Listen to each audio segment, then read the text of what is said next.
In the dense forests of upstate New York, 143 unmarked graves were discovered in 1862 beneath the floorboards of an abandoned church. The local authorities documented that each skeleton showed signs of systematic torture, fractured limbs that had healed before death, evidence of repeated near-drowning and strange markings carved into their bones. For over 160 years, federal records about the Church of the Pure Spirit remained sealed, accessible only to those with special clearance.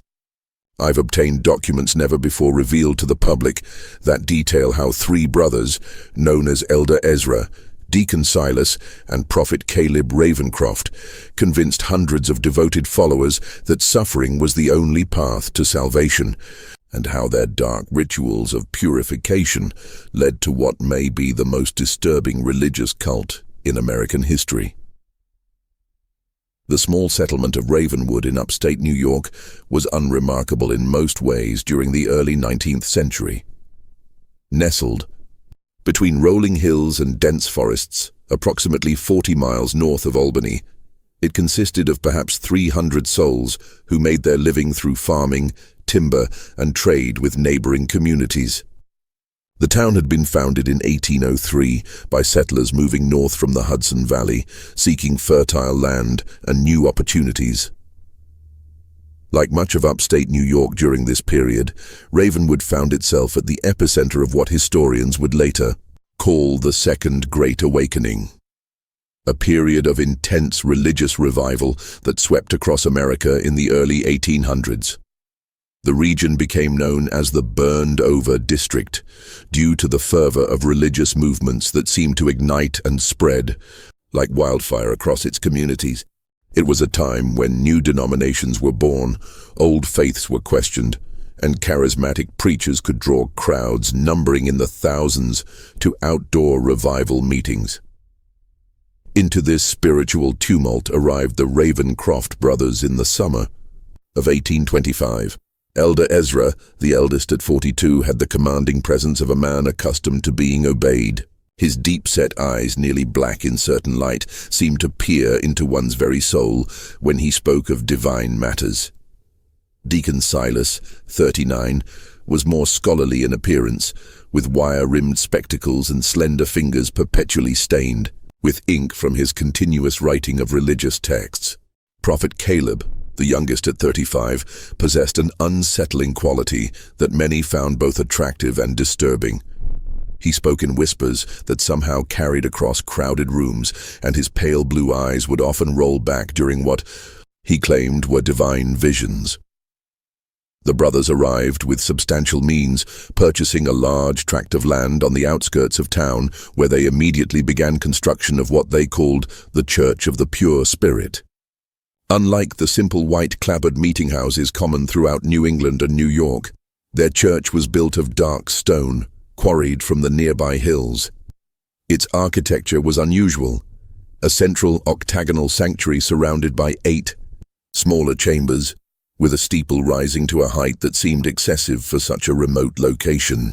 Most striking was the absence of windows in the main sanctuary, with light provided only by carefully positioned lanterns during services.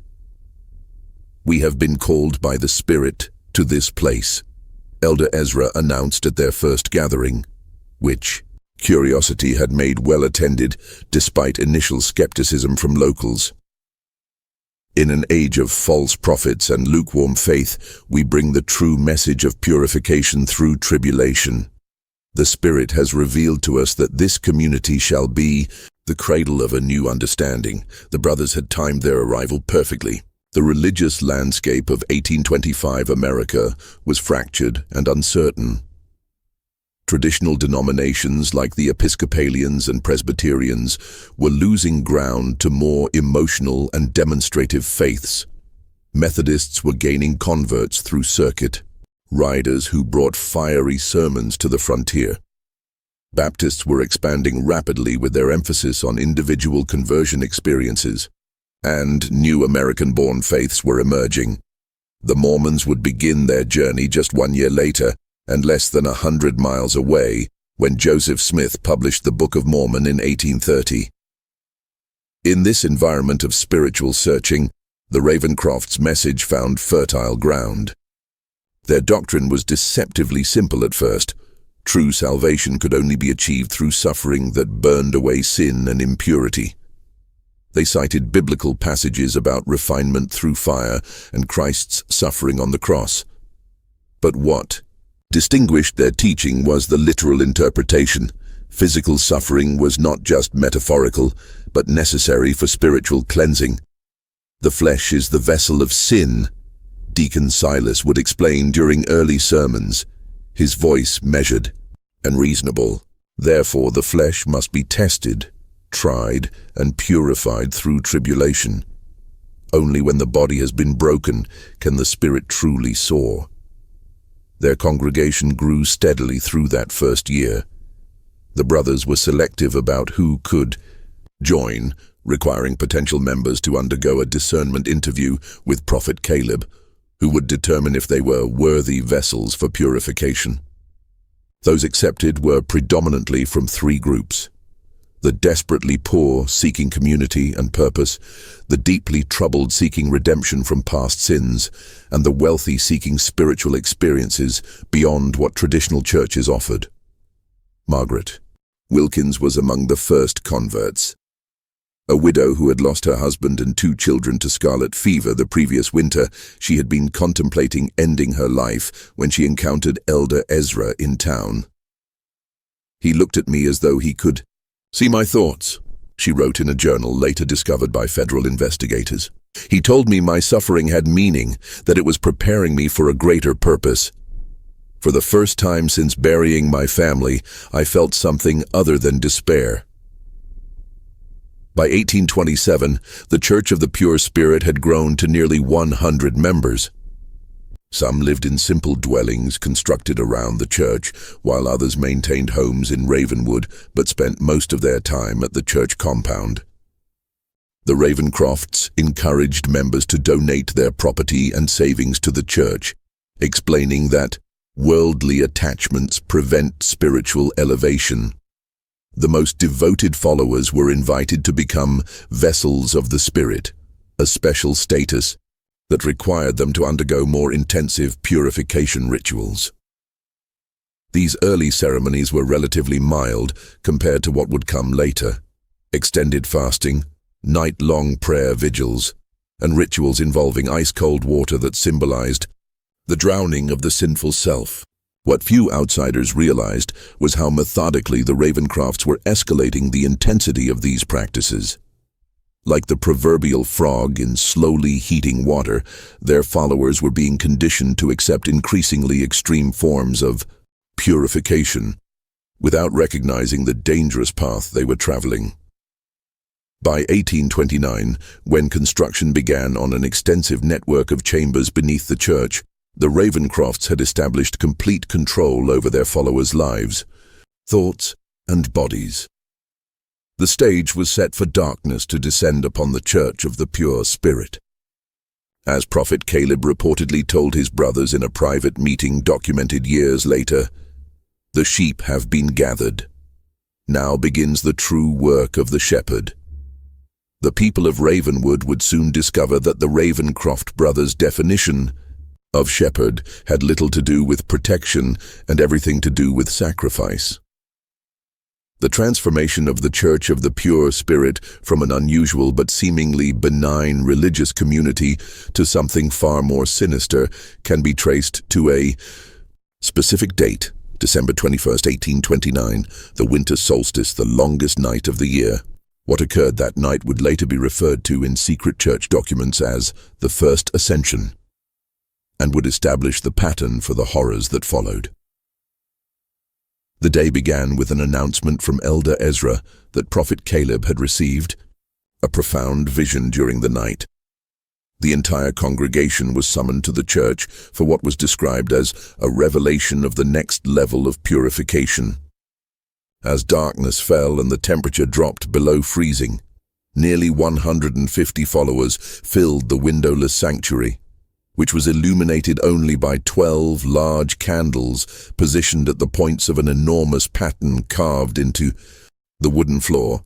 a spiral that wound inward toward a central platform.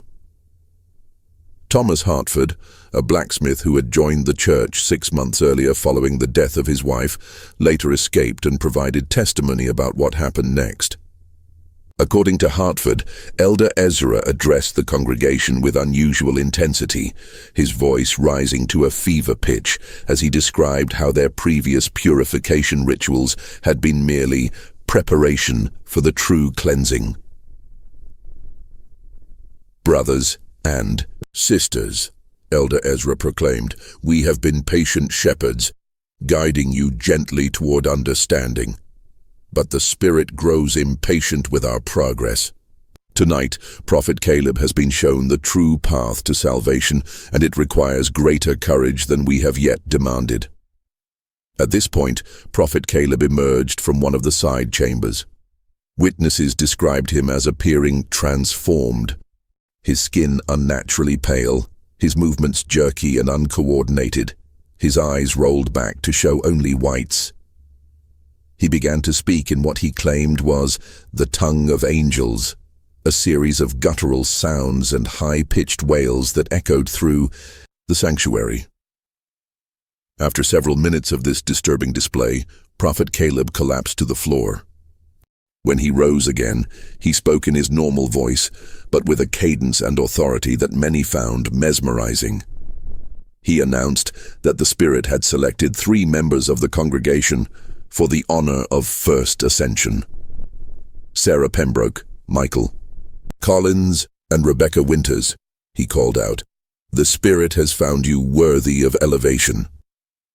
The 3 individuals, all relatively recent converts to the church, were led to the central platform by Deacon Silas. What followed was described by Hartford as a ceremony unlike anything I believed possible among civilized people. Each of the 3 was stripped to their undergarments despite the winter cold. They were then bound to wooden frames that had been constructed in the shape of inverted crosses. Elder Ezra explained to the congregation that inverting the sacred E symbol was not blasphemy, but rather represented the necessary reversal of fortune, from pride to humility, from comfort to suffering, from life to death to rebirth. For the next several hours, the Ravencroft brothers subjected the 3 chosen ones to a series of torments they called the 7 trials of purification. First came the trial of air, in which wet cloths were placed over their faces while water was slowly poured over them, creating the sensation of drowning. Then came the trial of earth, where soil from the church grounds was packed around their bodies up to their necks, effectively burying them alive for short periods. The trial of fire involved heated metal implements pressed briefly against their skin, leaving burn marks in specific patterns. The trial of water saw them repeatedly submerged in ice-cold water until they lost consciousness, then revived. Hartford's testimony becomes fragmented when describing the final 3 trials, as he admitted to having vomited and nearly fainted during the proceedings. What is clear from multiple accounts is that throughout these tortures, the 3 victims were encouraged to embrace their suffering as divine blessing. Whenever they screamed in pain, the congregation was instructed to chant, "Through suffering comes purity. Through purity comes elevation." Most disturbing was the congregation's response. Hartford reported that while some members wept quietly or looked away, many appeared entranced, watching with expressions of reverence or ecstasy. The Ravencrofts had spent years conditioning their followers to associate pain with spiritual advancement, and now that conditioning bore its terrible fruit. Near dawn, when the 7 trials were complete, the 3 victims hung limp on their frames, barely conscious but still alive. Elder Ezra announced that they had been emptied of sin and were now ready to be filled with the pure Spirit. What happened next would haunt those who witnessed it for the remainder of their lives. Prophet Caleb approached each victim and placed his hands on their heads, whispering into their ears. According to Hartford and one other witness who later spoke to authorities, the 3 victims suddenly convulsed violently, their bodies arching against their restraints with such force that bones could be heard breaking. Their eyes flew open, bulging and bloodshot, and they began speaking in the same strange language Prophet Caleb had demonstrated earlier. By sunrise, all three had died. Elder Ezra proclaimed them successfully ascended and declared that their souls had been so thoroughly purified that they had been accepted directly into heaven, bypassing judgment. Their bodies, he explained, were merely empty vessels now, to be revered as holy relics. The three corpses were not buried immediately. Instead, they were placed in one of the newly constructed chambers beneath the church, laid out on stone slabs where congregation members could view them and pray for similar elevation. According to church records later seized by authorities, these were the first of what would eventually become hundreds of bodies stored in the catacombs beneath the Church of the Pure Spirit. The morning after the first ascension, several congregation members quietly packed their belongings and fled Ravenwood. Thomas Hartford was among them, though he would not speak of what he had witnessed for many years, believing no one would believe such horrors possible in Christian America. Those who remained became even more devoted to the Ravencrofts and their twisted doctrine. The brothers had crossed a threshold into murder, disguised as religious ceremony, and found that their control over their followers was not diminished, but strengthened. Within the Church of the Pure Spirit, death had become sacrament, as Prophet Caleb reportedly told his brothers after the ceremony in a conversation later recounted by a church elder who eventually turned state's evidence. "Now we have shown them the true face of God, and they did not turn away. There is nothing they will not accept from us now." He was right. The first ascension marked only the beginning of the atrocities at the Church of the Pure Spirit. What followed would be 3 decades of escalating horror, hidden behind the respectable facade of religious devotion. In the years following the first ascension, the Church of the Pure Spirit underwent a transformation that went largely unnoticed by the outside world. From 1830 to 1845, the Ravencroft brothers refined their methods and expanded their influence, developing both their theological justifications and their practical techniques for what they termed elevations, but what were, in reality, ritualized killings. The brothers were careful to maintain a veneer of respectability. The public face of their church emphasized charity, community, and spiritual renewal, themes that resonated perfectly with the ongoing religious revival sweeping through the burned-over district. Outwardly, they participated in the broader religious community, occasionally hosting gatherings where other preachers were invited to speak and making donations to causes such as temperance societies and orphanages. Behind this facade, however, the true nature of their operations grew increasingly complex and disturbing. The underground chambers, initially constructed as simple cellars, were expanded into an elaborate network of tunnels and rooms that extended far beyond the church's footprint. Local workers hired for the initial construction were replaced by devoted church members who could be trusted with secrets, and eventually the excavation was performed exclusively by vessels of the Spirit, followers who had proven their absolute loyalty. By 1835, the catacombs, as they came to be known among the inner circle, contained at least 7 large chambers and dozens of smaller alcoves. Each served a specific function in the Ravencroft's twisted theology. The chamber of preparation, where candidates for elevation were kept in isolation for days before their ordeal. The chamber of trials, where the 7 purification tortures were administered.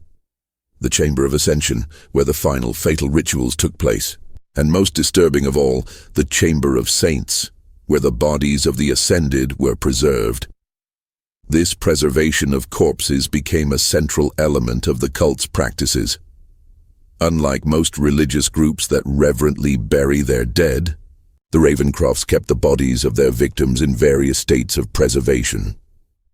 Some were partially mummified using techniques Deacon Silas had allegedly learned from medical texts. Others were reduced to clean skeletons through methods that investigators would later struggle to reconstruct. These remains were arranged in elaborate tableaux throughout the Chamber of Saints, posed in positions of prayer or ecstasy, sometimes articulated with wire to maintain their posture.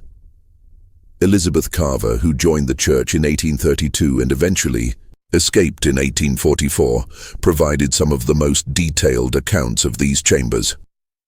"The smell was the first thing that struck you," she recounted to federal investigators. "Not the stench of decay, as one might expect, but the overwhelming odor of chemicals, turpentine, alcohol, and something sweeter I couldn't identify. The brothers claimed it was the perfume of sanctity, but I later learned it was substances used in embalming." Carver described how new members were gradually introduced to the existence of these chambers, first hearing about them as symbolic spaces, then being permitted limited access to the less disturbing areas, and finally, for those deemed most loyal, being allowed to witness or even participate in the rituals conducted within them. "It was a careful seduction," she explained. "By the time you saw the Chamber of Saints with its dozens of corpses arranged like some grotesque congregation, you had been so thoroughly indoctrinated that it seemed beautiful rather than horrifying. I remember weeping with what I thought was religious ecstasy the first time I was permitted entry. Now those tears shame me beyond words." The frequency of elevations increased gradually over the years. In 1830, according to church records later seized as evidence, there were only 2 such ceremonies, resulting in 5 deaths. By 1835, the number had risen to quarterly events, each claiming 2 to 4 lives. And by 1840, monthly elevations had become the norm, with special ceremonies on solstices and equinoxes often taking larger numbers of victims.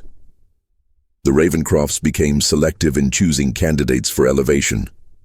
Initially, they favored those without close family connections, widows, orphans, and drifters who would not be missed. Later, as their confidence grew, they began selecting from devoted families within the congregation, framing selection as the highest honor a family could receive. To give a child to the Spirit was considered the ultimate expression of faith, Carver recalled. Parents would compete for this blessing, offering their sons and daughters with a fervor that seems unimaginable to me now.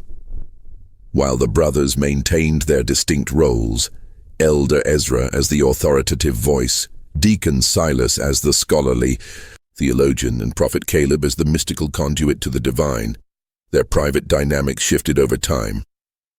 According to accounts from former Inner Circle members, Caleb's influence grew as his visions directed ever more aspects of church life.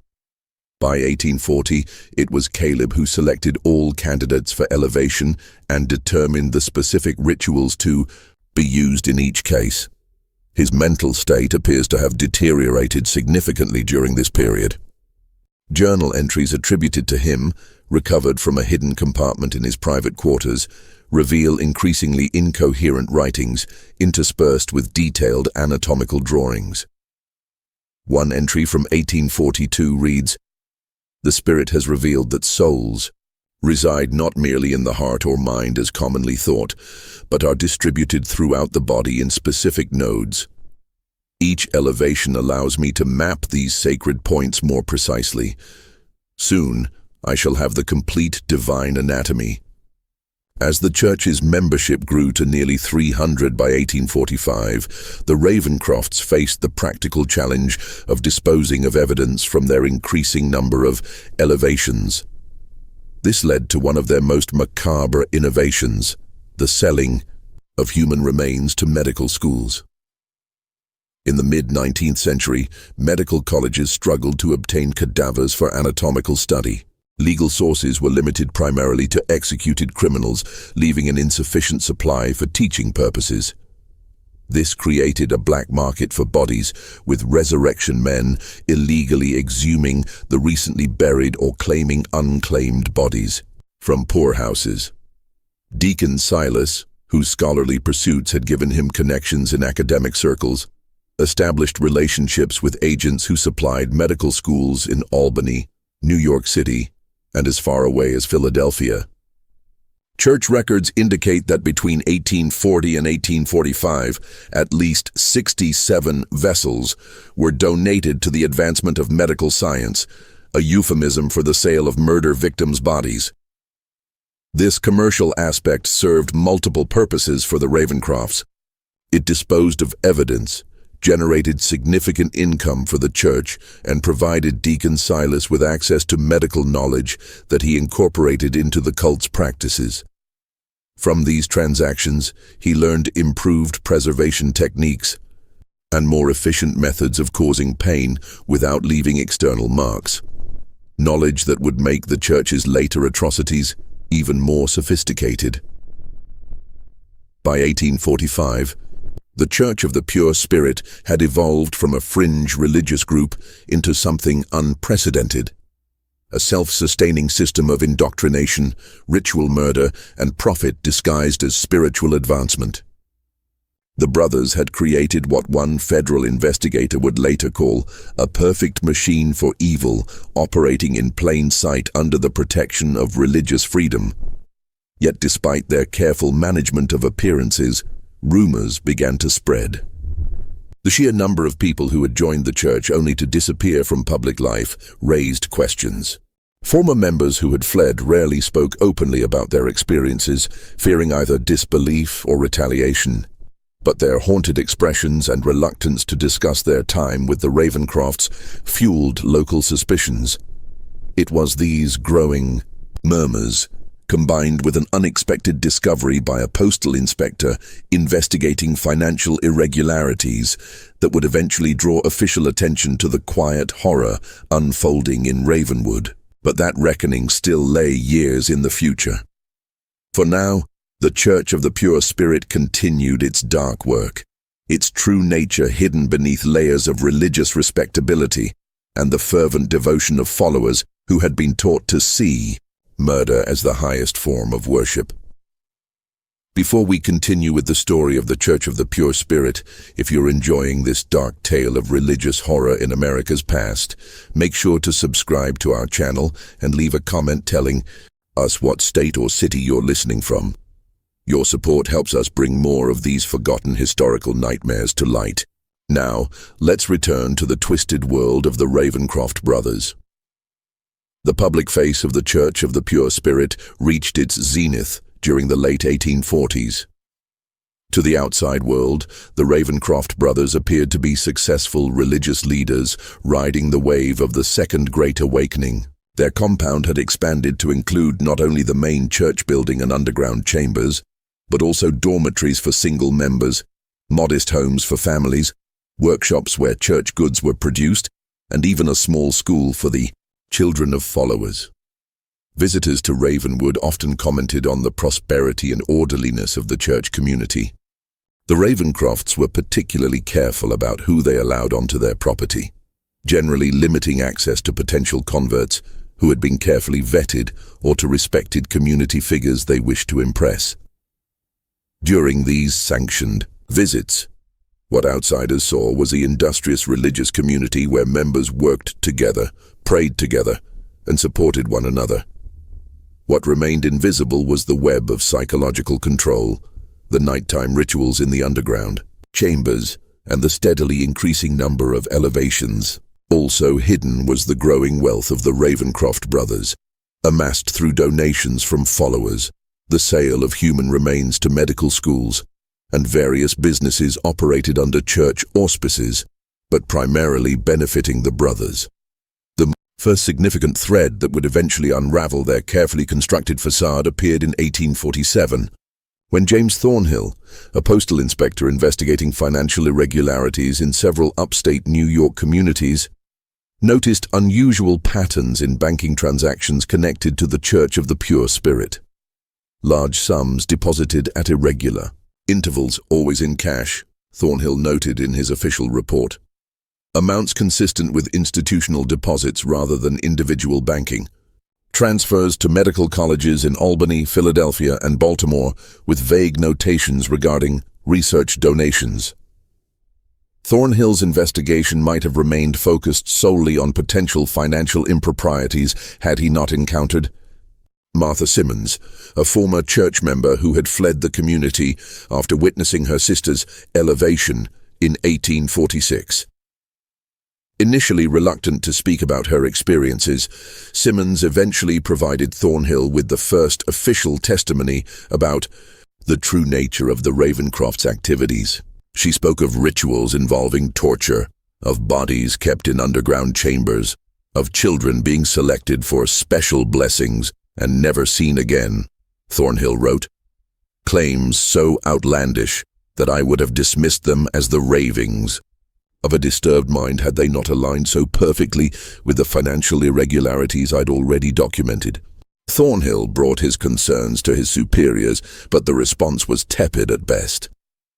Religious freedom was strongly protected, and accusations against a church required extraordinary evidence. Without permission to pursue an official investigation, Thornhill continued gathering information privately, creating a network of contacts around Ravenwood who could report on the church's activities. One such contact was Dr. William Garrett, a physician in Albany who had grown suspicious about the condition of cadavers he examined that allegedly came from the Church of the Pure Spirit. Standard practice was to receive bodies of the deceased who had donated their remains to medical science, Garrett later testified. But these specimens showed signs of systematic ante-mortem trauma, injuries sustained before death that had partially healed. And the manner of death itself was consistent across multiple bodies, evidence of asphyxiation combined with extreme physical stress. In 1850, Garrett secretly reached out to Thornhill, providing detailed medical reports on 7 bodies he had examined. These documents provided the first scientific evidence that something sinister was occurring at the Church of the Pure Spirit. Still, authorities remained reluctant to act against a religious organization without irrefutable proof of criminal activity. The breakthrough came from an unexpected source. In the spring of 1851, Prophet Caleb Ravencroft's mental state, which had been deteriorating for years, reached a crisis point. According to accounts from church members who later testified, he began experiencing violent episodes where he would rave about spirits emerging from the walls and the divine anatomy becoming visible in the air. During church services, his prophetic utterances became increasingly bizarre and frightening, even to the most devoted followers. Elder Ezra and Deacon Silas attempted to manage the situation by limiting Prophet Caleb's public appearances, explaining his absences as periods of intense communion with the Spirit. In private, however, they confined him to a specially constructed room in the furthest reaches of the underground chambers, where his screams would not be heard above ground. This confinement might have contained the immediate problem had Prophet Caleb not escaped during a momentary lapse in supervision. On the night of June 17, 1851, he somehow freed himself from his restraints and made his way through the catacombs to emerge in the woods beyond the church property. What followed was described in the Albany Evening Journal as a scene of public madness unprecedented in the region's history.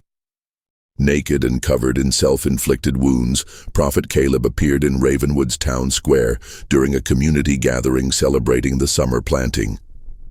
Before a crowd of horrified onlookers, he proclaimed himself the living vessel of the Pure Spirit, and began describing in explicit detail the rituals conducted beneath the church. "The blood of the purified strengthens our connection to the divine," he reportedly shouted.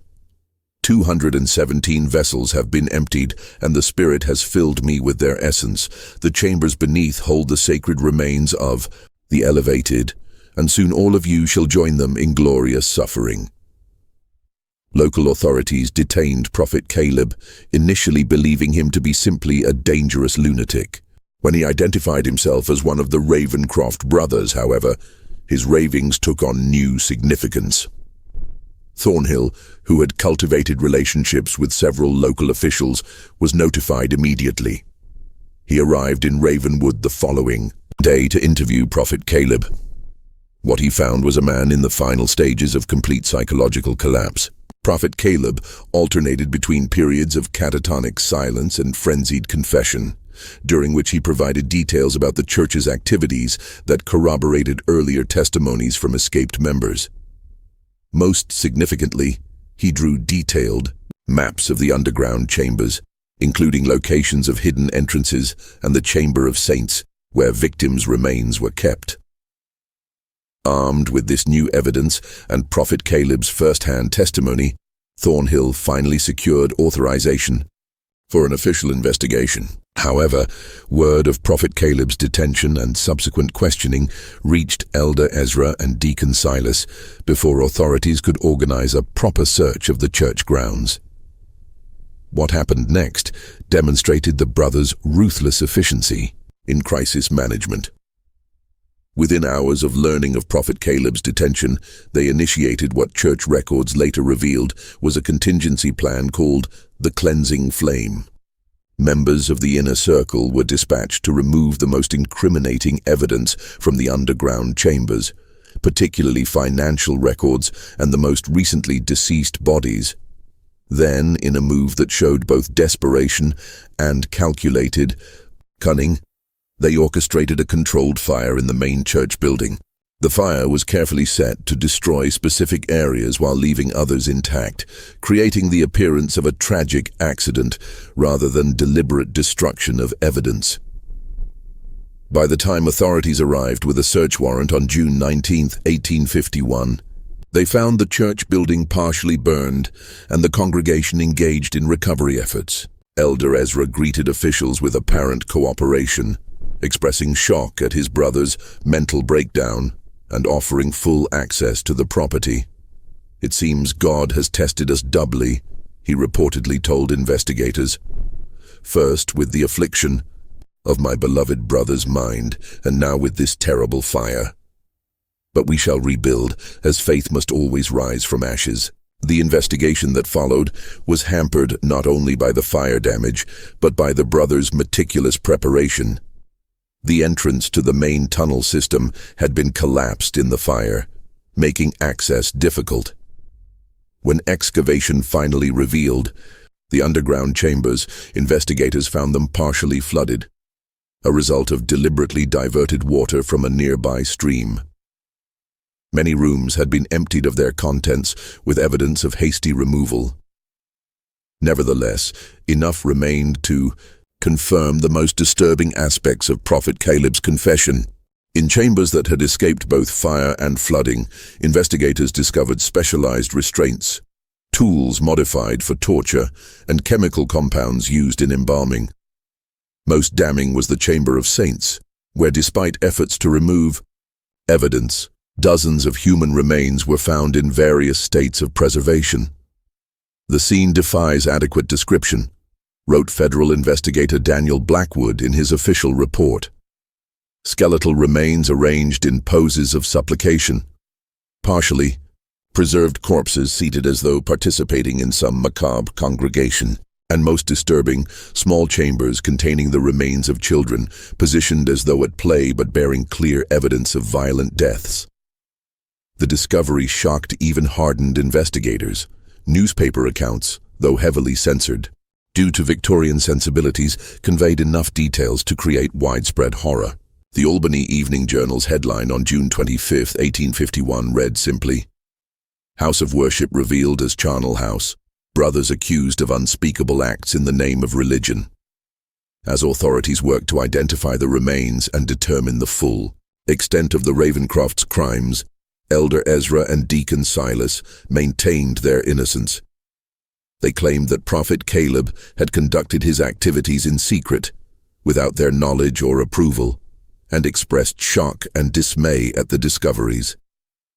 Given their careful compartmentalization of church operations, this defense might have carried some weight had it not been for one final, damning piece of evidence.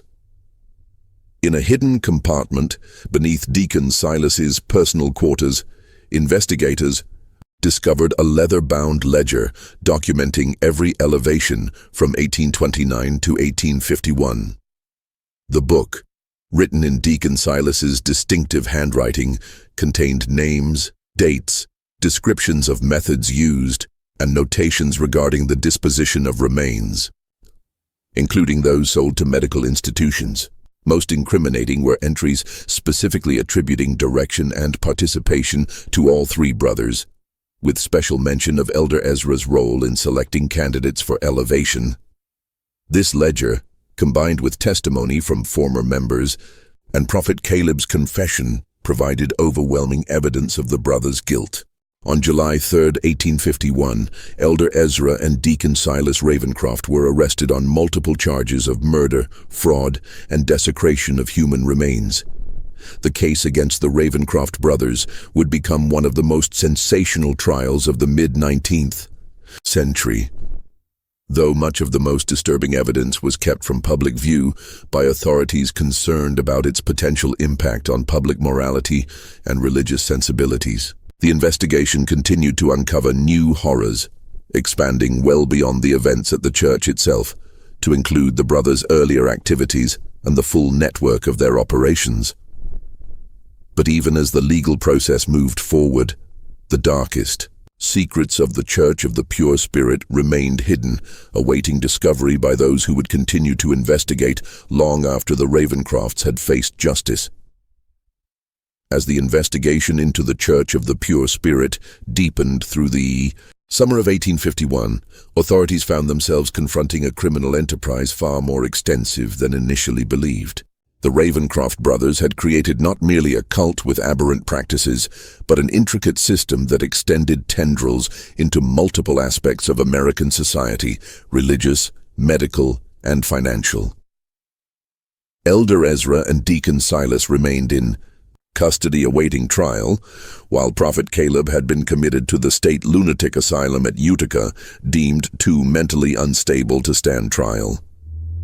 Their followers, meanwhile, had scattered, some fleeing to avoid prosecution, others remaining in Ravenwood in a state of shock and disbelief, their entire worldview shattered by the revelations. Federal investigator Daniel Blackwood, assigned to lead the case, established a temporary office in Ravenwood to coordinate the sprawling investigation. As he pieced together evidence from church records, witness testimonies, and forensic examinations, a disturbing timeline emerged that stretched back even before the brothers' arrival in upstate New York. The Ravencrofts did not begin their crimes in Ravenwood, Blackwood wrote in a confidential report to his superiors in Washington. Evidence suggests similar activities in at least 3 previous locations, dating back to 1817. In each case, they established a religious community, gathered vulnerable followers, and departed before authorities became suspicious. What distinguishes Ravenwood is not the nature of their activities, but their duration and scale.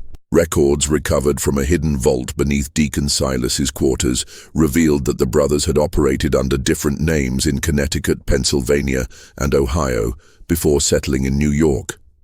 In each location, they had refined their methods, learning from mistakes and developing the theological framework that would eventually become the doctrine of the Church of the Pure Spirit. Most disturbing was evidence suggesting the brothers had not acted entirely alone. Correspondence between Deacon Silas and individuals at several medical colleges indicated knowledge, if not explicit awareness, of the illicit source of the specimens being provided. One letter from a prominent Philadelphia anatomist, dated D. 1844, praised the exceptional quality and unique preparation of bodies received from the church, noting that the subjects show evidence of systematic anatomical study prior to death, as though the bodies were prepared for our work while still living. This revelation opened a new and horrifying dimension to the case. The Ravencrofts had not merely been killing their followers in the name of religious purification. They had been conducting systematic experiments on living subjects, documenting their findings, and selling both the bodies and their research to medical institutions. The brothers appear to have been conducting a form of primitive physiological research. Dr. Samuel Prescott of the Albany Medical College stated in his expert testimony to investigators, "The patterns of injury, the methods of preserving tissue, and the detailed anatomical notes suggest an attempt to study human responses to various stimuli, particularly pain and its effects on the body's systems." In August 1851, the investigation took an unexpected turn when a respected physician from Boston came forward with information that transformed understanding of the case. Dr. Jonathan Crane had been a student at Harvard Medical School in the 1820s, where he had briefly encountered a visiting lecturer named Simon Ravingwood, who presented controversial theories about pain responses and religious ecstasy. "I remember being disturbed by his methods and conclusions," Dr. Crane testified. He described experiments that seemed unethical even by the standards of that time, and spoke of pain as a gateway to transcendent experience. "I had dismissed him as a medical eccentric, but seeing the newspaper accounts of the Ravencroft case, I recognized not only the theories, but the man himself from the published sketches." Simon Ravingwood and Silas Ravencroft are undoubtedly the same person. This connection suggested that the religious doctrine of the Church of the Pure Spirit had not been merely a means of controlling followers or justifying murder, but rather that the religious framework had been constructed specifically to facilitate systematic human experimentation. The brothers had created a belief system that not only permitted but sanctified the very acts that served their research. As investigators followed this new line of inquiry, they discovered a hidden room beneath Deacon Silas's quarters that contained hundreds of notebooks filled with detailed anatomical drawings, experimental protocols, and observations. The journals documented a grotesque research program spanning decades, with entries becoming increasingly scientific and less religious in their language as time progressed. Subject 157 maintained consciousness for 47 minutes after removal of redacted. Read one particularly disturbing entry from 1848. Heart continued functioning for 12 minutes beyond loss of consciousness. Vocalization patterns consistent with previous trials.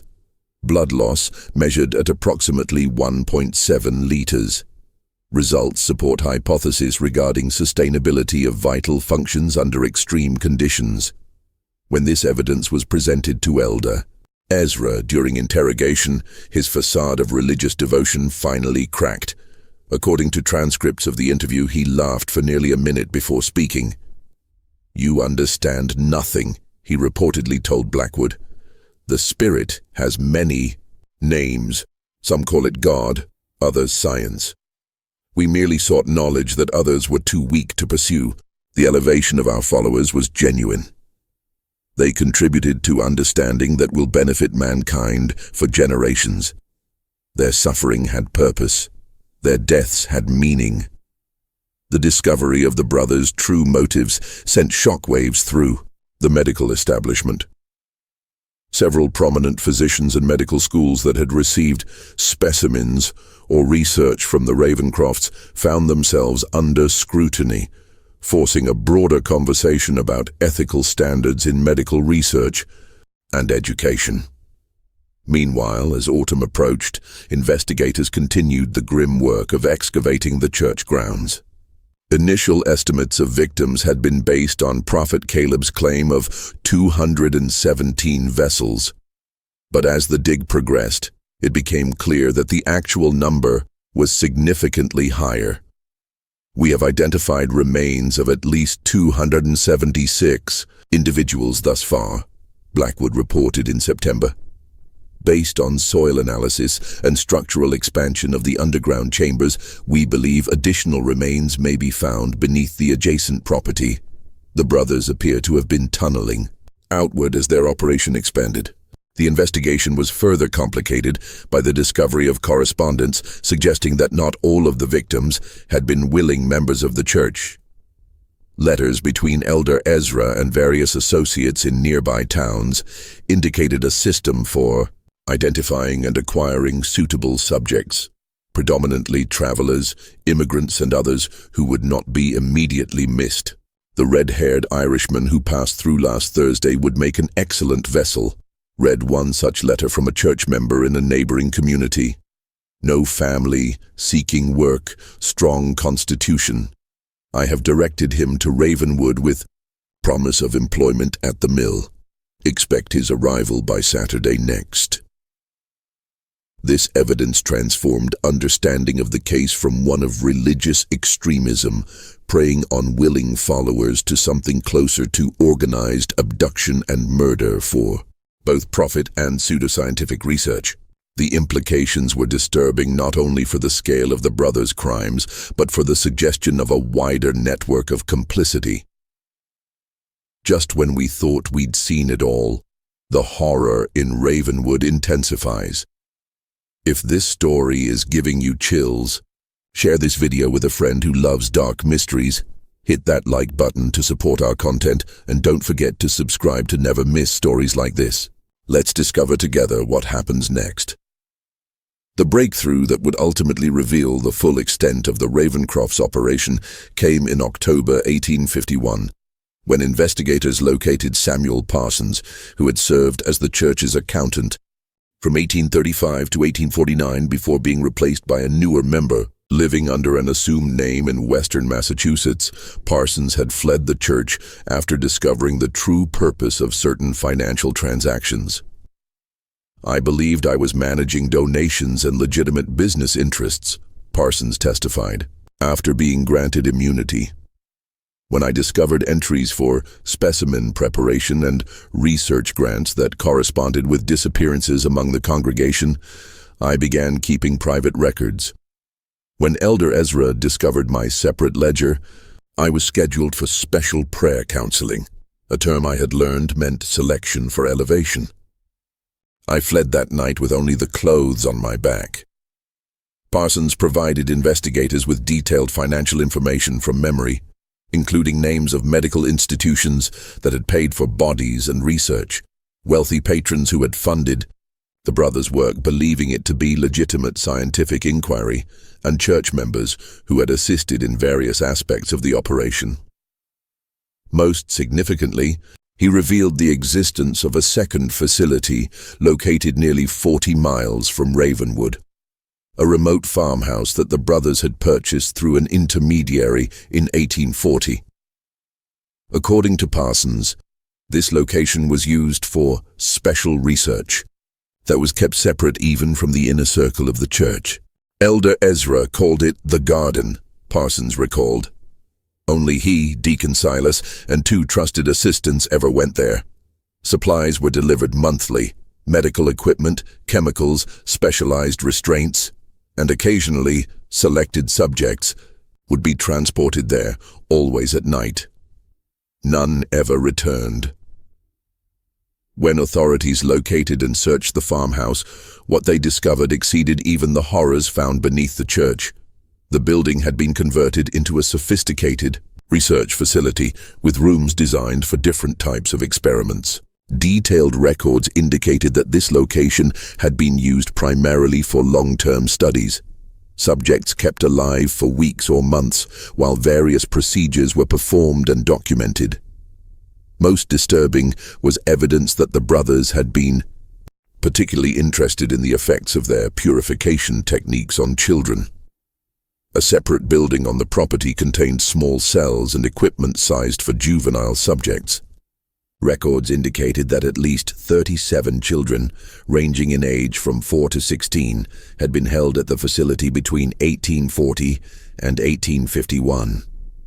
This discovery galvanized public outrage like nothing before. Newspapers that had been relatively restrained in their coverage now published lurid details, with the New York Tribune running the headline, "Monsters in Human Form, Ravencroft Brothers' Crimes Against Innocents Revealed."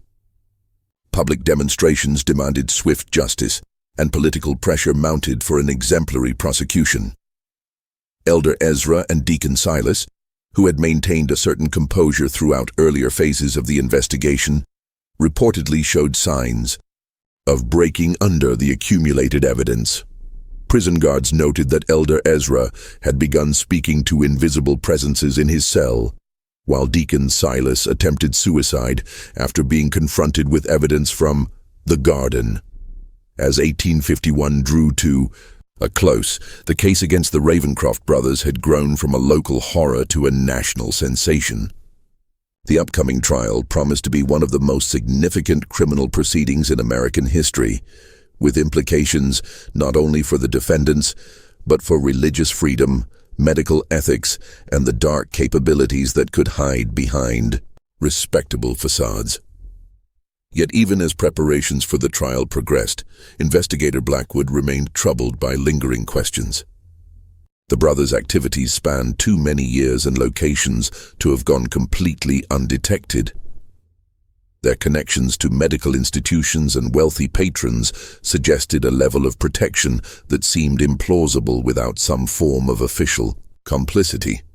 And the sophistication of their operation indicated resources beyond what church donations alone could provide.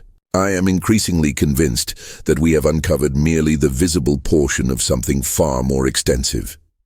Blackwood wrote in his personal journal in December 1851, "The Ravencrofts are undoubtedly guilty of unconscionable crimes, but I cannot escape the suspicion that they were part of a larger enterprise, one that may continue to operate despite their apprehension.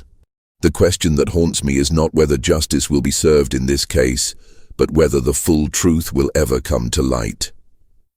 His concerns would prove prophetic in ways he could not have anticipated as the trial of the century prepared to begin in Albany in January 1852. The trial of Elder Ezra and Deacon Silas Ravencroft began on January 12, 1852 in Albany, New York, amid unprecedented security and public interest. The courthouse was surrounded daily by crowds numbering in the thousands, some traveling from as far as Boston and Philadelphia to witness proceedings in what newspapers had dubbed the trial of the unholy brothers.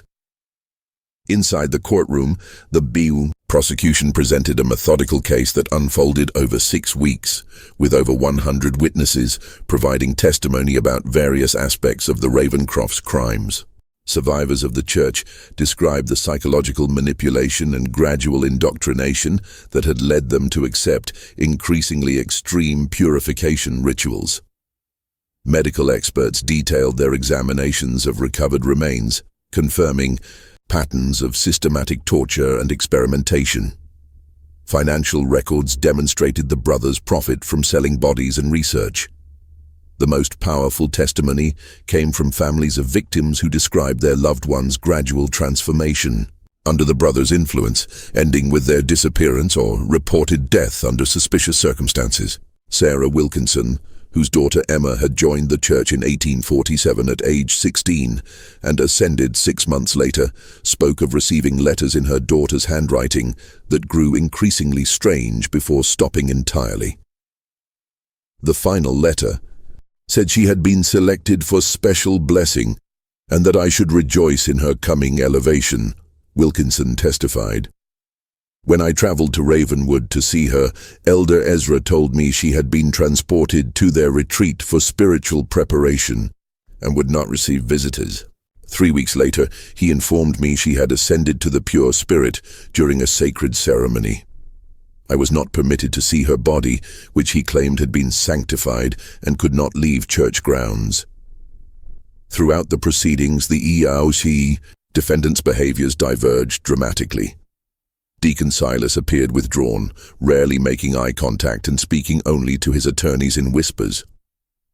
Elder Ezra, however, maintained an unsettling composure, often smiling during the most damning testimony and occasionally nodding as though in approval of the descriptions of his crimes. When the defense finally presented its case in late February, their strategy became clear. They would not deny the deaths or even many of the practices described, but would instead argue that the activities of the Church of the Pure Spirit were protected religious expression and that members had participated voluntarily.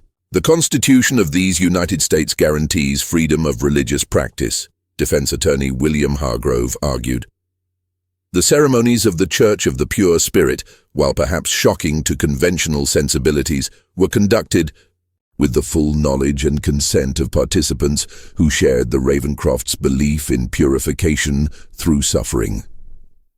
This defense collapsed under cross-examination of former church members who testified to coercion, deception, and the administration of substances now identified as containing opium and other mind-altering compounds. The final blow came when the prosecution presented the records from the garden, showing clearly that many victims had been outright abducted rather than recruited as church members.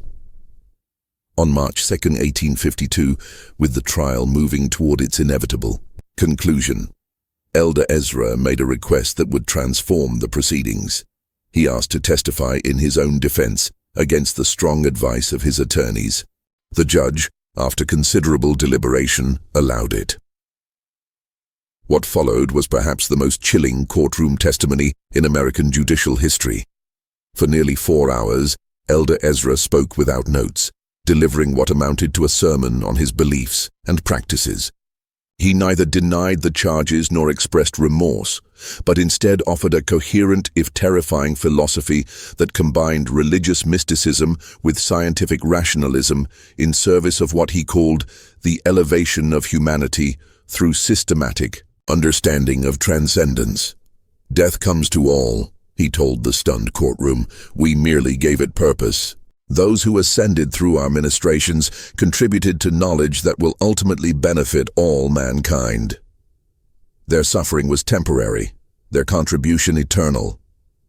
Most disturbing was his clear intellectual capacity and the systematic way he had constructed a belief system to justify atrocity.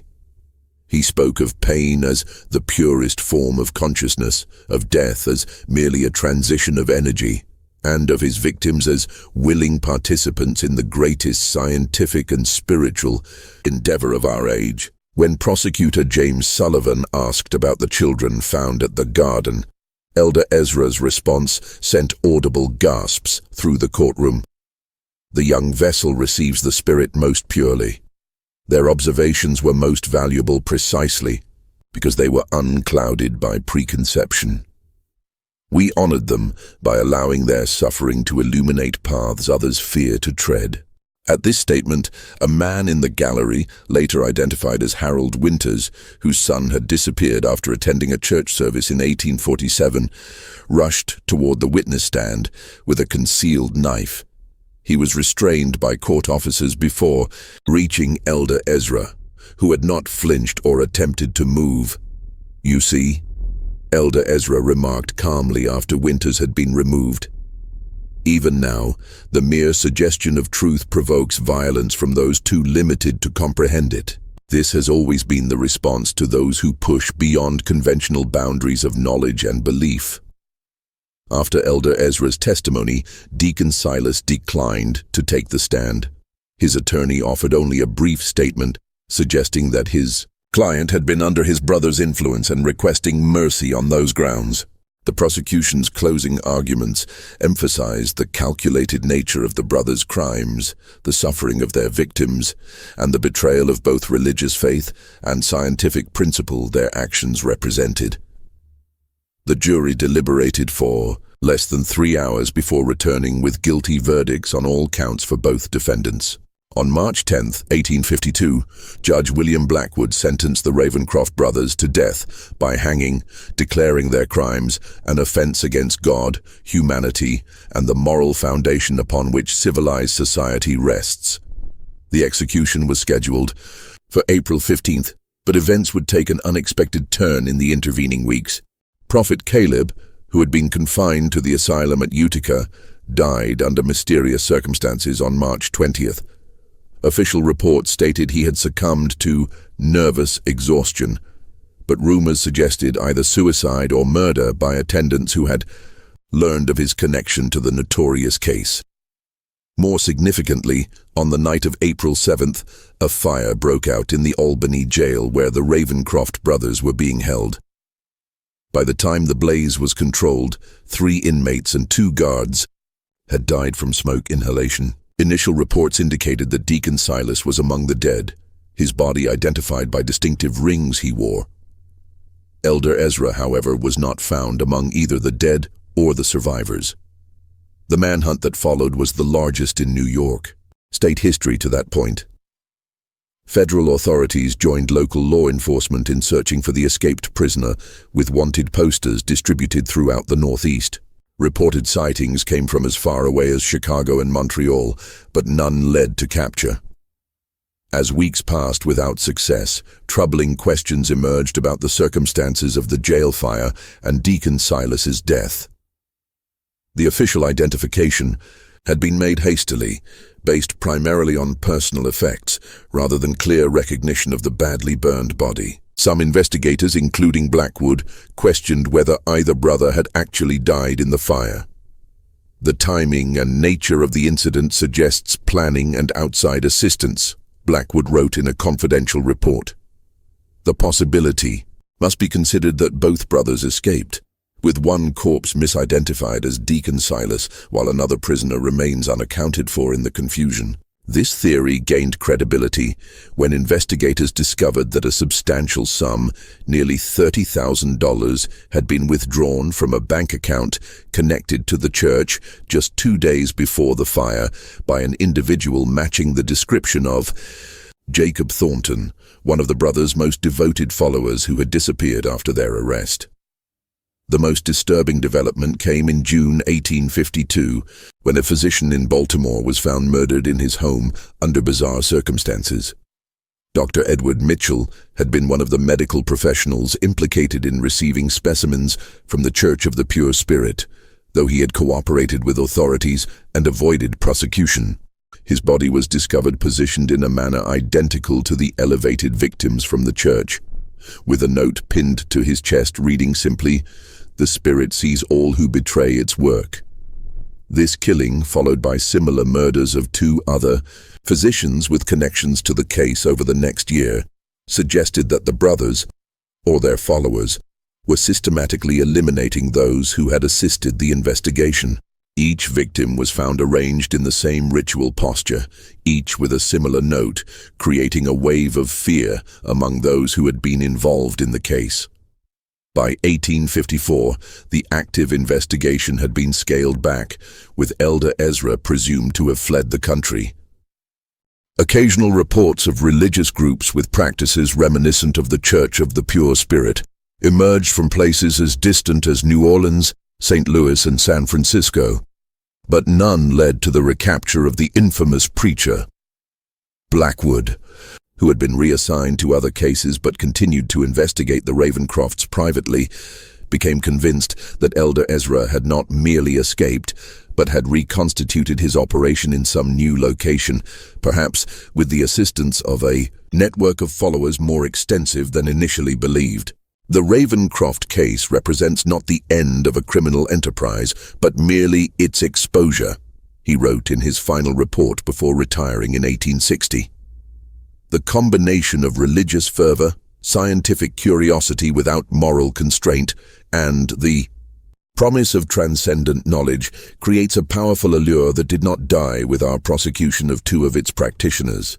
I fear we have merely driven this darkness further into the shadows, where it continues its work beyond our sight. His assessment would prove prophetic. In the decades that followed, scattered reports would emerge of religious groups with striking similarities to the Church of the Pure Spirit, appearing briefly before disappearing again, often leaving unexplained disappearances in their wake. None were directly linked to Elder Ezra Ravencroft, yet the pattern suggested his influence lived on. The most significant such incident occurred in 1862, a decade after the original case, when a small church calling itself the Sanctuary of Divine Understanding was discovered abandoned near the Massachusetts-Vermont border. Local authorities, investigating reports of strange noises and lights, found an empty building with a hidden cellar containing evidence of recent ritual activities consistent with the Ravencroft's practices. Most disturbing was a journal recovered from the site, written in handwriting experts would later confirm matched Elder Ezra's known script. The final entry, dated just 3 days before the discovery, read, "The work continues as it must. Each vessel contributes to understanding. Each elevation brings the final revelation closer. 100 years from now, when the full truth emerges, all will recognize our sacrifice as the foundation of a new age of understanding. The Spirit is patient. So too must be its servants." Whether this represented Elder Ezra's final testament or merely another disappearance before resurfacing elsewhere remains unknown. No confirmed sighting of him was ever recorded after the Albany jail fire, leaving his ultimate fate as one of the great unsolved mysteries of American criminal history. The official investigation into the Church of the Pure Spirit and the Ravencroft brothers formally concluded in 1862 with the discovery of the abandoned Sanctuary of Divine Understanding and the journal attributed to Elder Ezra. Federal authorities, stretched thin by the demands of the Civil War, classified the case as resolved despite the lack of certainty regarding Elder Ezra's fate. The physical evidence from both Ravenwood and the subsequent sites linked to the brothers was consolidated in a special archive within the Department of Justice, accessible only to officials with specific authorization. This collection, including journals, ritual implements, financial records, and anatomical drawings, remained largely unexamined for decades, a testament to the government's discomfort with the brothers' legacy. In the communities affected by the Ravencrofts, the process of healing and reconciliation proceeded slowly. Ravenwood itself never fully recovered from its association with the notorious case. The church property was seized by the state, the buildings demolished, and the land left vacant. Many residents relocated rather than live with the stigma of connection to what newspapers had called the American House of Horror. Those who had lost family members to the brothers' elevations formed a support society that eventually expanded to include survivors of similar experiences elsewhere. This group, initially called the Assembly of Reconciliation and later known simply as the Assembly, dedicated itself to identifying and exposing religious practices that crossed the line into exploitation or abuse. The most profound and lasting impact of the Ravencroft case, however, emerged in the field of medical ethics. The revelation that respected medical institutions had knowingly or unknowingly benefited from the brothers' crimes prompted the first serious national conversation about the sourcing of cadavers for medical education and the ethical boundaries of research. In 1855, the American Medical Association adopted its first formal code of ethics regarding anatomical specimens, requiring documentation of legal acquisition for all bodies used in teaching or research. This was followed in 1858 by legislation in several states establishing stricter regulation of medical schools and anatomical research facilities. Dr. William Harrison, who had been instrumental in bringing the Ravencroft's connections to medical institutions to light, became a leading advocate for ethical reform. His 1860 treatise on the moral imperative in scientific inquiry directly addressed the Ravencroft case, arguing that knowledge obtained through cruelty is itself corrupted at its source, and that science divorced from humanity's moral compass inevitably leads to atrocity disguised as progress. The brothers' fusion of religious doctrine and pseudoscientific research had exposed vulnerabilities at the intersection of faith, science, and authority. Vulnerabilities that American society would continue to grapple with long after the specific details of their crimes had faded from public memory. Throughout the latter half of the 19th century, rumors persisted about Elder Ezra's survival and continued activities. Reported sightings placed him in locations ranging from California gold mining camps to New Orleans spiritual societies to European medical conferences. While none were confirmed, the persistence of these accounts reflected the deep impression his particular brand of charismatic malevolence had left on the American consciousness.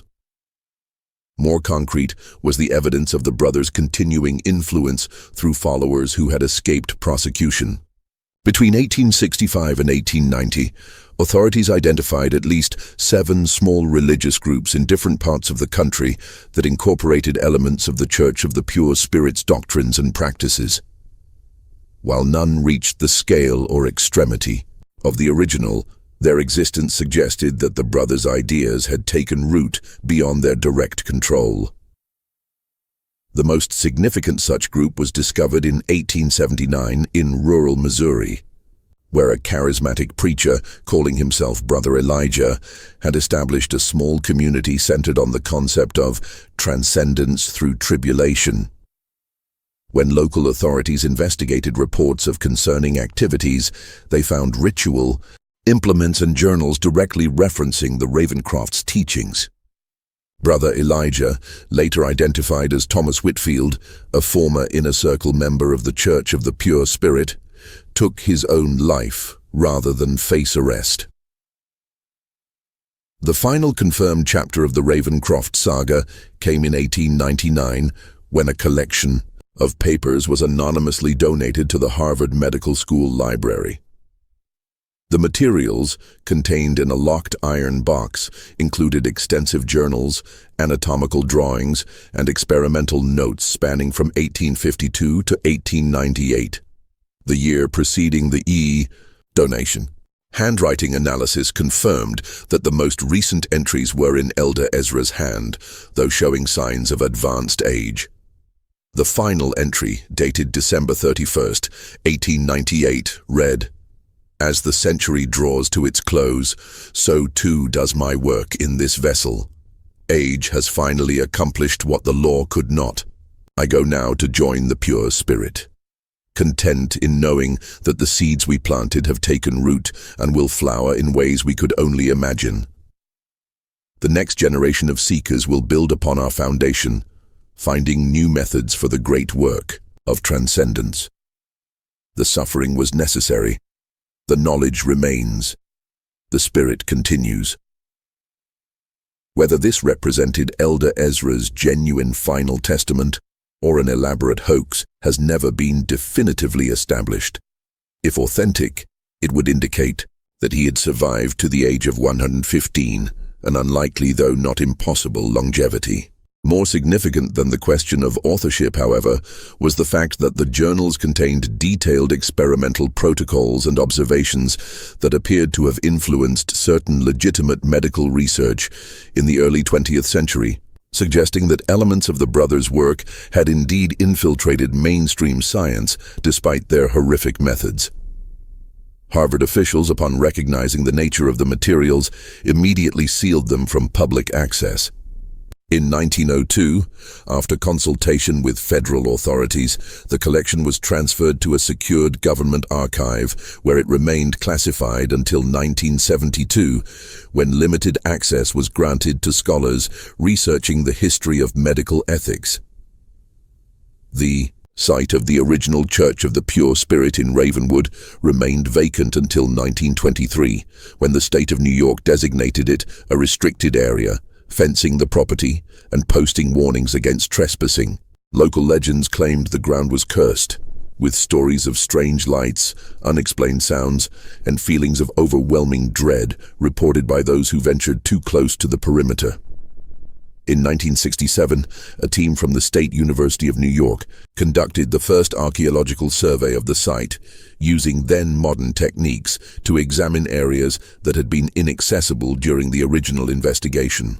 Their discoveries included additional human remains in previously unexcavated portions of the tunnel system, bringing the estimated victim count to over 400, significantly higher than the 276 documented in the official record.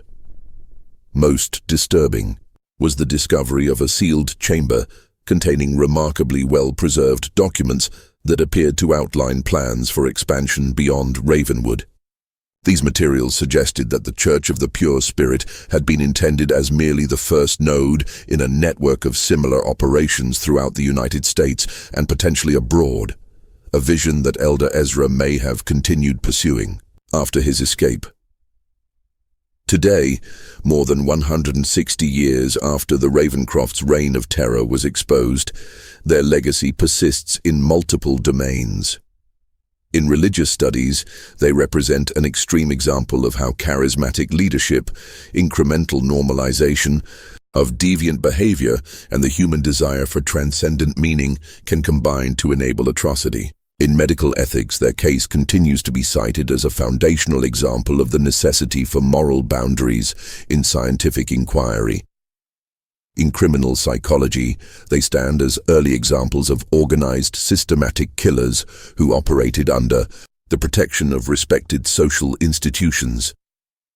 For the communities and families touched by their crimes, however, the Ravencrofts represent something more immediate and personal, a wound in the fabric of American history that has never fully healed.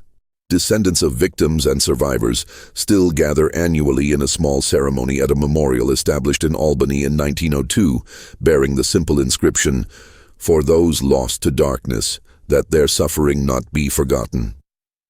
The questions that haunted investigator Blackwood in 1852 continue to resonate. How did the brothers develop their unique fusion of religious control and pseudo-scientific experimentation? Who else knew of or facilitated their activities? And, perhaps most disturbingly, how much of their influence persists, unrecognized, in institutions and ideas that continue to shape American society?